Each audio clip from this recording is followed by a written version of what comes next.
GSL.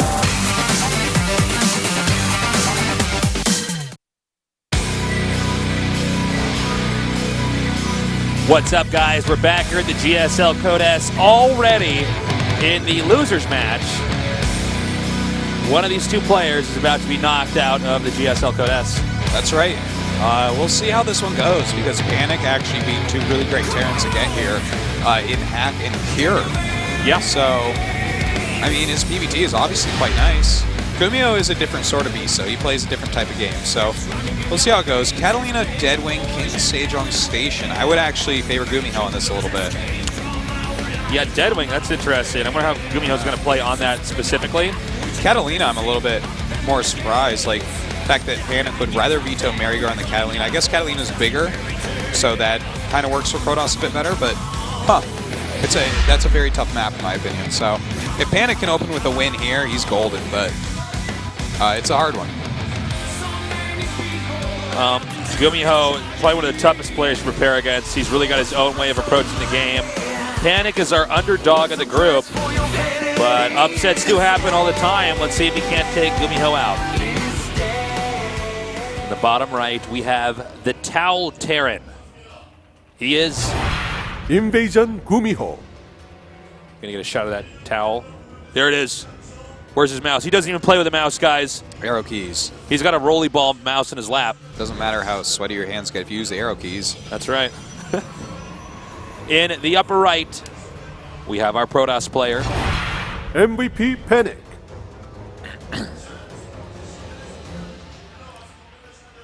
Wouldn't it be funny if, like, GuMiho plays on two iPads and an iPhone? The iPhone just has Siri open to take Siri. input. Siri doing Immortal All In. The thing is, you have to know what Siri knows, so you have to be very careful with the Siri parts. No. It's so funny. Oh, gas first. Okay, so it looks like we're going to have a tech opening here from GuMiho.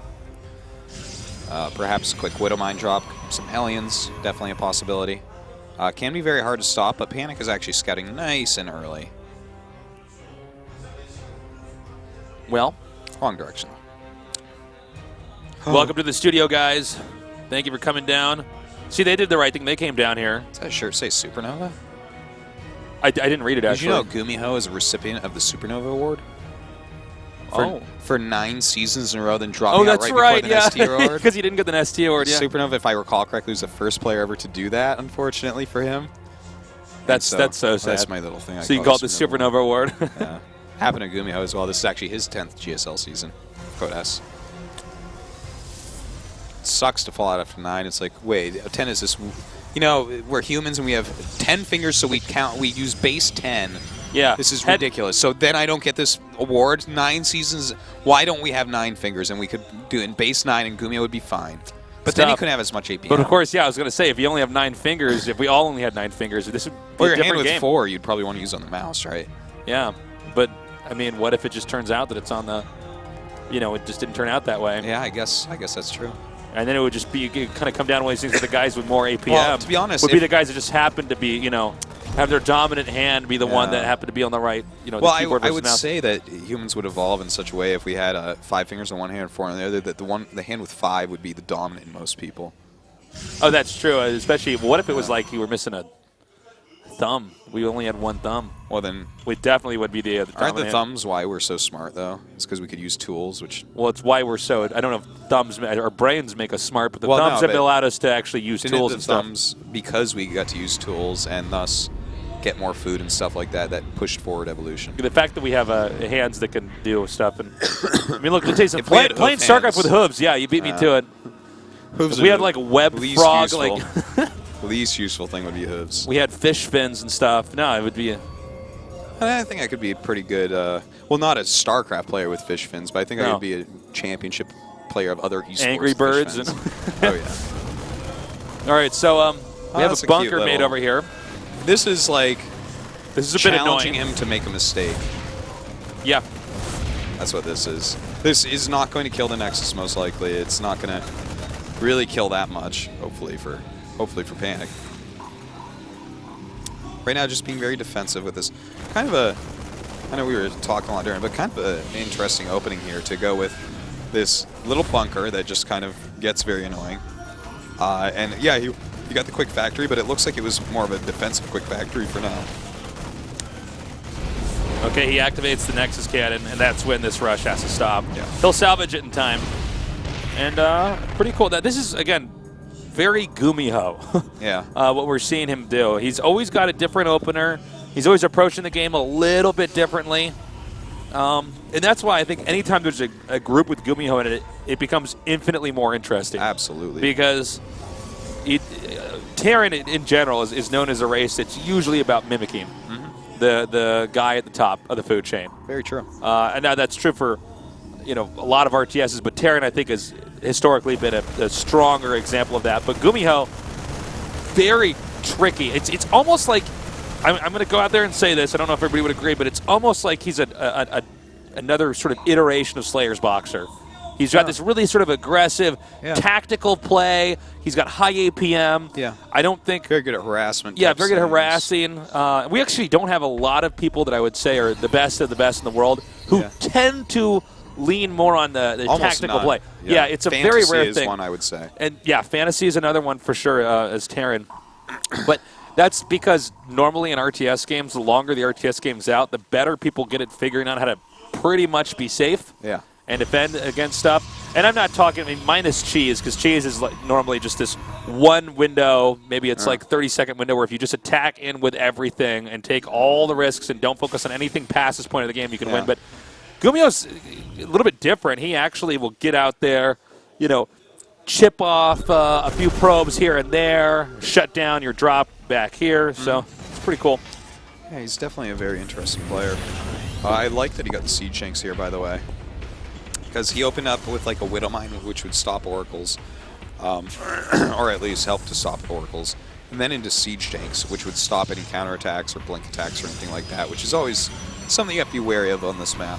That didn't happen, but the Siege Tanks are not useless units. So we see Panic taking a third base, going right into Colossus Tech. It's a very quick third. Generally speaking, Siege Tanks are just out of style in this matchup. Yeah. But they do have some utility. Sure. We did see Yoda win with Mech just last week in TvP, but it's not going to be Mech this time. It's going to be bio play. And I like that Panic actually, he didn't respond against Rain. Like, he scouted things that didn't change anything. He just did his builds. Here I feel like he's responding a bit more. Like when his Observer saw 1 Rax, 1 Fact, 2 Siege Shanks, like 15 Marines, he just threw down a 3rd Nexus. He's like, oh, you can't attack me, so I'm fine. I can just take another base. And that's like a great way to punish something like this. All right, the Observer's coming down now. And continue to scout around. And this looks like Artosis, we're going to have another normal game in what has mostly been very dramatic, one-sided, all-in-E games. Well, I guess this makes a lot of sense because these two are... Well, no, I was going to say it made more sense that we saw one with Life and Rank because they're similar levels. But, these two, I don't know how well they'll cheese each other out because I definitely put GuMiho above Panic, but I don't know Panic's exact level, and he beat good Terrans to get here. So we've just casted a lot of GuMiho's games. We have... and he's been everywhere recently, so... We got a push coming out here. With the Marines and the tank, it looks like it's going to be directed at the 3rd base here. Yeah, no There is a Colossus out here. Yeah, exactly, but no Thermal Lance. So he could, it's going to be a little bit tricky, especially with Siege Tanks present. And he's going to pick up and just dash right up towards the main. I love this. This is so GuMiho. Now, he sees it, but this is not a very mobile Protoss army. It's going to take him a little while to get all the way up there. So the drop should be effective. The 3rd base for GuMiho lands. So far, so good. Yeah, you know what? If Panic hadn't had an Observer flying over there right that second, this could have done insane damage. So that was a fantastic move from GuMiho. Just doesn't pay off this time. Well, he's going to regroup again down here. And he could actually send that drop back, but he hasn't done that just yet. It's still up, as you can see, right over here. He boosts the Medivacs. And one thing about this map is in the corners, there is this big empty space that you can just kind of occupy. Yeah. And with the Protoss in this situation, there's really not much Protoss can do to stop that. And meanwhile, another attack over here. This is the GuMiho we've been talking about, guys. Yeah. Unfortunately, none of his drops work out, but absolutely, like, for those of you who haven't watched GSL forever, GuMiho does this all game. Like, he will drop every location. He sometimes drops spaces he just guesses you might have. He's one of these guys who definitely wears his opponent down, you know? Look at that, 10 probes. That was actually quite effective. And it's not stopping either. Force the Nexus cannon there. Backs up. Nice. Can't complain about these things he's doing. It's great. Yeah, it's almost like, it kind of reminds me of like the old Marine King we used to see. I guess the new Marine King still does some of this too, but yeah, this is GuMiho is it's more from GuMiho. He's got an incredible amount of stamina, and very true. Just he's able to micro like forever, man. It's crazy. He's got more stamina than Beyond. Beyond's got a lot of stamina. Wasn't it? Didn't he make for the longest game? Yeah, the longest games in GSL were from Beyond. He had like 2 of the top 3, I think. Yeah. But GuMiho is just like that. Now, as this is going on, he's going to regroup here, and he's going to try to push up over here. Protoss should be in a defensive position. We don't know what's in the main right now, but it could be tough to stop, especially if some Stalkers are up there and not down here defending. Well, right now, this attack doing all right. I mean, the combination of siege tanks and Vikings is quite nice. Makes it hard for everything to defend. He's not going to be able to continue to push, though. This army's not strong enough.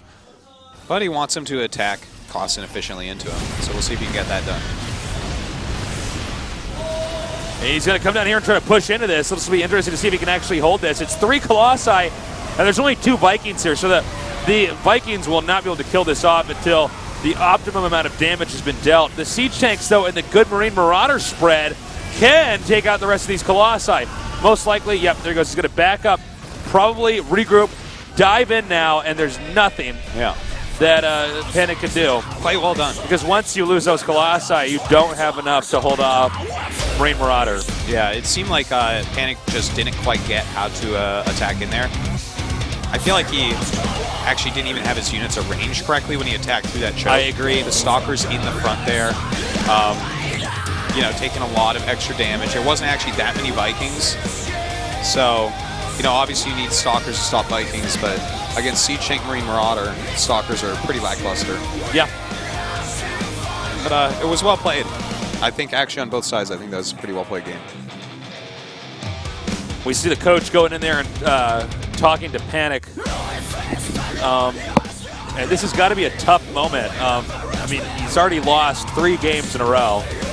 He has to go up against, assuming he were to beat GuMiho here, he would have to go up against Life, which is a pretty tall order, man.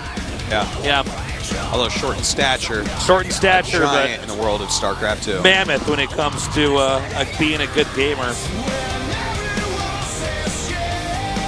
Whenever I see players like holding water in my mouth, it makes me think back to our StarCraft 1 days when we watched this Polish player named Draco, who's really, really good. Like to compete with the Koreans.